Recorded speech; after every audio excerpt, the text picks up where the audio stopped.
Bob Dylan has issued a rare public statement to apologize for using a machine to duplicate his signature on books and artworks since 2019.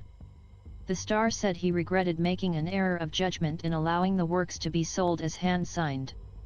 He said he had started using an autopen after developing vertigo in 2019. The issue came to light when fans who bought $600 limited edition copies of Dylan's book The Philosophy of Modern Song compared photos of his signature.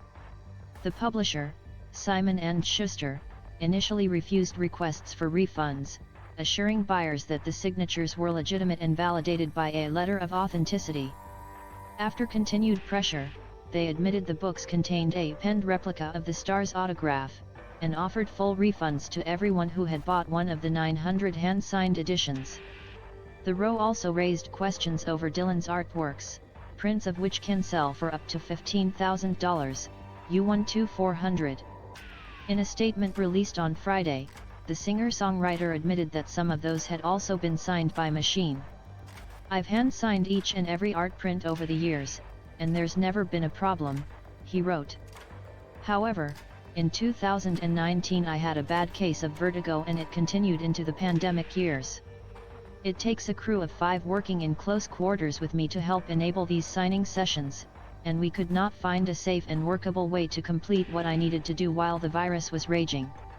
So, during the pandemic, it was impossible to sign anything and the vertigo didn't help. With contractual deadlines looming, the idea of using an autopen was suggested to me, along with the assurance that this kind of thing is done all the time in the art and literary worlds. Using a machine was an error in judgment and I want to rectify it immediately.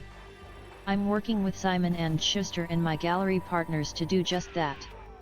Castle Fine Art, a UK art retailer that sells prints of Dylan's paintings, said they had been entirely unaware of the use of autopen.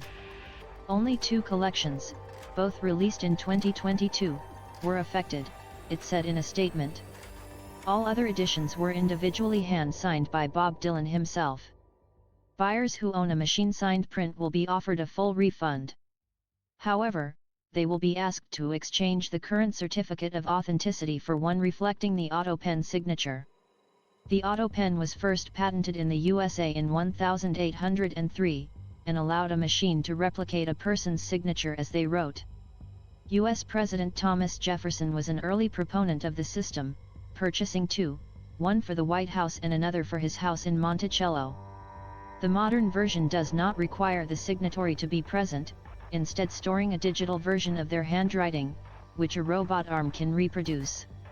President Obama was the first person to use one to sign a bill into law, and the device is commonplace in the art and literature world.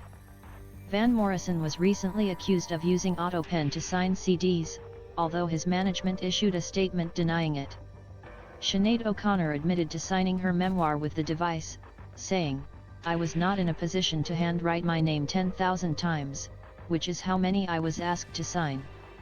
My son was unwell as was I." In both these instances, the disputed items were selling for about $30, limiting the potential for uproar, although many retailers withdrew the autographed copies of O'Connor's book from sale. Follow us on Facebook or on Twitter at BBC News ENTS. If you have a story suggestion, email entertainment.news@bbc.co.uk.